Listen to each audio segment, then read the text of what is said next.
So let's figure out what happened.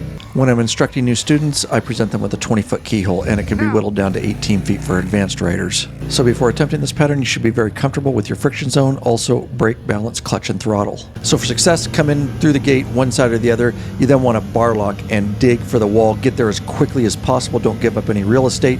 Once at the wall, ride it around with your front wheel. About the 180, you want to head snap, head and eyes, bar lock, and look for the exit and head out that gate. A common problem is coming in, dipping the bike too much, and hitting a cone. You really need to stand it up when you bar lock. Another common problem when learning is when you're digging for that wall is transitioning and coming out of the bar lock so that you can ride the wall and you'll blow out the side of the wall. Another common problem is being late on the head snap and the bar lock at the 180, thus riding the whole wall. It'll be very difficult to stand the bike up and get out the gate. And if you don't hit that wall and ride it, you're going to give up real estate, and then you're going to have to really dip the bike to try to get out the gate, making it very difficult. There you go, train hard, ride safe.